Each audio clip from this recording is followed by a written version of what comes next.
Навалица од барања за издавање на лични документи по итна постапка прима МВР деновиве, откако поради проблеми со тендерите и надградба на системот, граѓаните со месеци чекаат да извадат лична карта или пасош или да добијат регистарски таблички.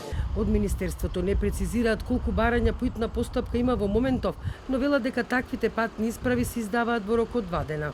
Во периодот од 1 до 30 јуни годинава, на ниво на сите органи на управата на Министерството за внатрешни работи, поднесени се барања за издавање на 41.828 патни исправи. При тоа, патната исправа се издава во рок од 15 дена од денот на поднесувањето на барањето со доставена потребна документација, додека на лицето кое бара издавање на пасош по итна постапка, патната исправа му се издава најдоцна во рок од 48 часа од часот на поднесувањето на барањето за издавање на пасош. Откако на шалтерите се создаваше неподнослива гужва, а граѓаните чекаа во редица со часови, денеска пред МВР затекнавме вообичаена раздвиженост. Граѓаните што ги прашавме, велат дека не се соочуваат со особени проблеми. Прв пат доаѓам, значи до сега не сум имал никаков проблем. И колку време чекавте од кога ви закажаа? Саат времеско. Значи требаше лекарско уврење да извадам и затоа чекав, иначе немаше никаков проблем. А кога закажувавте на телефон?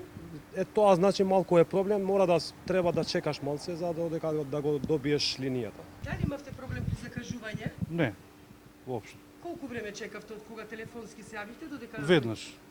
Не, немавме проблем, туку поголемиот број, значи, со итна постапка ги барат, мада не е тоа.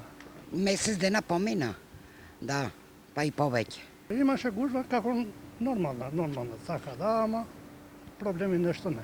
И покрај ова собранието неодамна донесе закон со кој го продолжи рокот на важење на пасошите до крајот на годинава, иако Министерството за надворешни работи порача дека најсигурен начин за патување во странство е со патна исправа на која не е истечен рокот на важење. Од понеделникот, од кога МВР почна да издава патни исправи со името Северна Македонија, привршуваат последните измени на личните документи според новото име како обврска на државата од Преспанскиот договор. Според договорот, сите граѓани до февруари 2024 година ќе треба да ги променат сите лични документи без разлика на нивниот рок на важење.